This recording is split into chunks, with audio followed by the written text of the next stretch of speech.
Yesterday was another great new comic book day, so we're going to talk about what I picked up this week in today's video.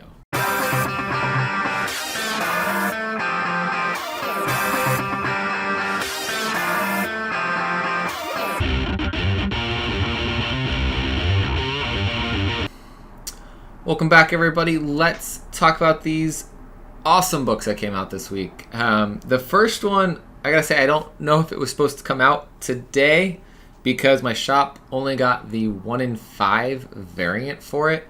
But I think it's supposed to come out next week, and that is Nightjanic number 2 from Behemoth Comics. But I did get the 1 in 5 wraparound variant today. We don't know why that showed up, but I'm happy. Get to read it a week early, I guess. So that's the first one on the list. We're going to go kind of alphabetically here by publisher, as always. Keep things organized a little bit. Also from Behemoth this week was 9 Stones issue number 6 here. And I usually get all the covers for the Behemoth books. And so there's A and B. And then the last Behemoth book is Nobody's Child number 5. 5 of 6 here. I've really been enjoying this series and the powerful message that this book represents. So gonna be sad when it ends, but a lot of good stories wrap up at the right time. So hoping that 6 issues does the trick and wraps everything up nicely. Moving on from Behemoth, I've got some Boom Studios books here. Basilisk issue number 7. Colin Bunn, of course, as everywhere as always, writing tons of stories. And so this one, the second story arc of Basilisk, we are 3 issues in now. This will be the 3rd issue. So I imagine, again, it'll be 4 issue story arc. I wonder if that's the end or if we got more Basilisk coming our way, hopefully. Really enjoying that world that's been built there. Another Boom book, this one a Boombox book, Buckhead, issue number 3 from Shobo Coker and George Kambadias. Excellent story. It's not just for kids like I always say about Boombox stories, so definitely go check this one out. And Shobo Coker has another book that came out today that may be getting more attention, so we'll talk about that one in a second. But that is it for Boom this week. Got some DC books this week. Batman number 130. I actually picked these up on Tuesday because I happened to be going by the shop. I figured why not. I love this cover. Absolutely stunning artwork there on the cover. And so I read through this. This was a great twist going on here with Abyss. I love the interior art we got coming from Jorge Molina. Just super awesome. I don't know what else to say about this, but I thought I was going to stop after the Tynan run, and Williamson, Molina, they've got me sticking on for right now.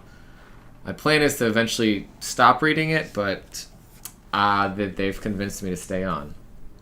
Speaking of somewhat Bat books, Dark Knights of Steel 4 of 12 from Tom Taylor.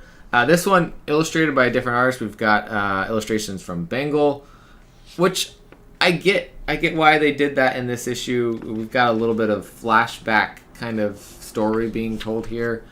Some more interesting twists and character morphing from the main DC universe. So Tom Taylor's crafting a pretty cool fantasy story with all kinds of different versions of DC characters. So really enjoying that one still. And then Order of the World Arkham City issue number 5 of 6 here.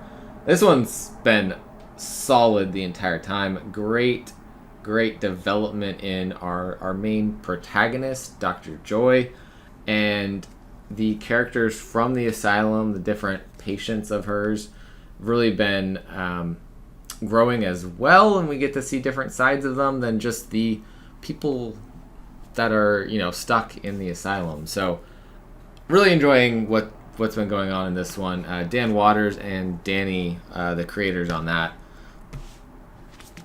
And so let's move into then Image Comics, where I got most of my pool this week is Image Comics. Crossover issue number 11 came out this week. More last page twists. That seems to be the theme for crossover, is let's do a twist on the last page.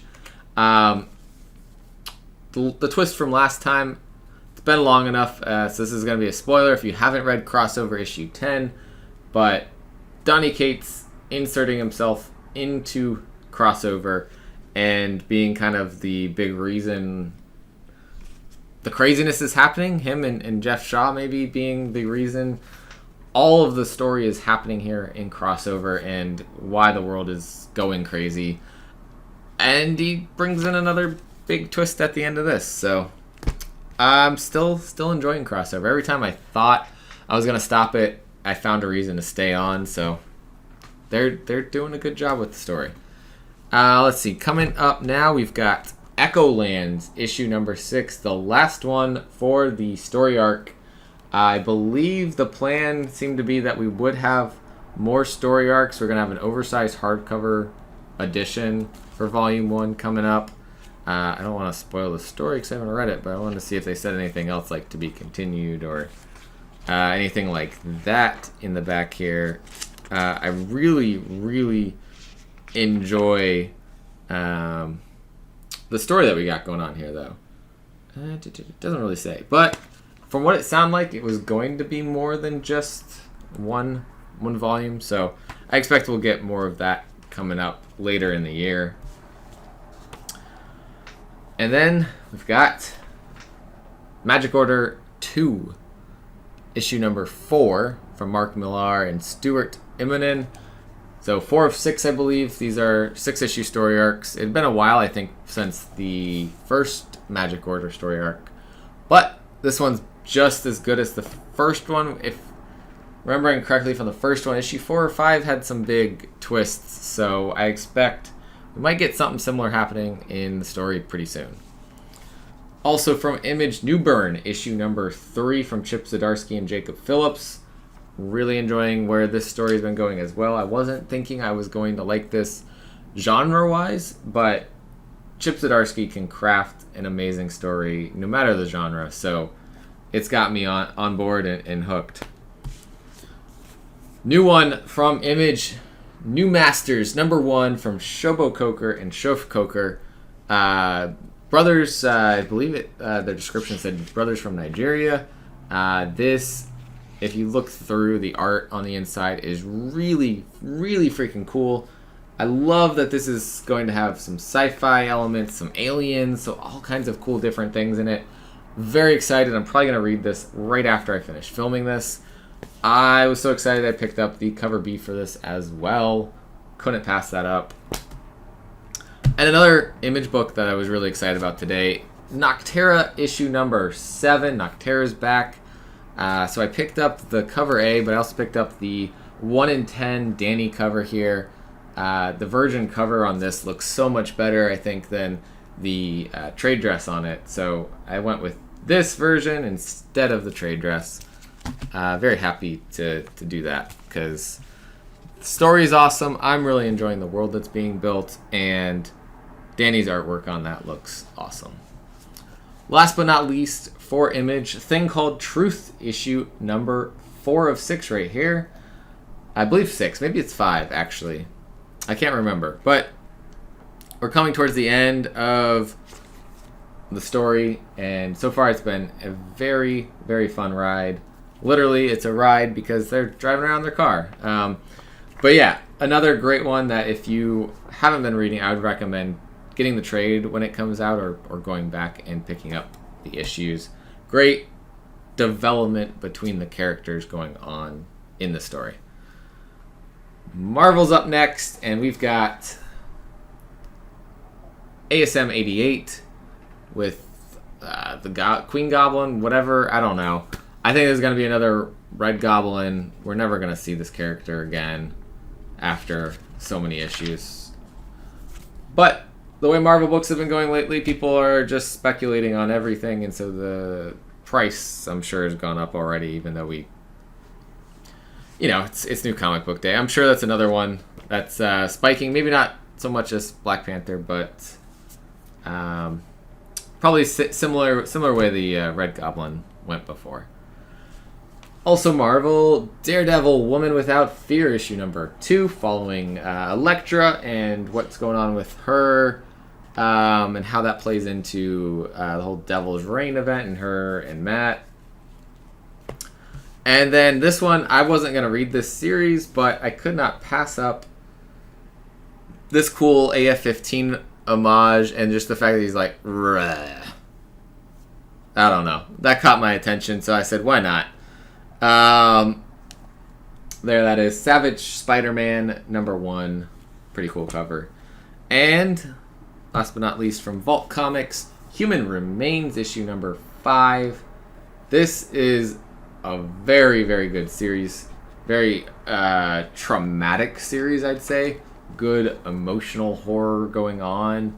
I always say fans of, I think it's The Quiet Place. I don't know. I don't watch a lot of horror movies, but the one with John Krasinski, I think it's Quiet Place. You'll probably enjoy this. So, issue 5 this week from Vault Comics, and that is what I got this week. It's a pretty light week overall, I'd say. Tonight on the channel, we'll have the crew that is putting out the Mossvale comic over on Kickstarter. Creator Travis Wells should be with us, and then co-publisher Matt Kund, and the letterer and editor of this story, Noah Ray, who also was the artist over on Dino Thrashers. All of them are going to be on the channel, so be there tonight, 9 p.m. Eastern Time. Thank you guys for watching this. If you're new to the channel, made it all the way this far, please go ahead and hit the subscribe button down below. And everyone, let me know what you picked up this week for New Comic Book Day in the comments.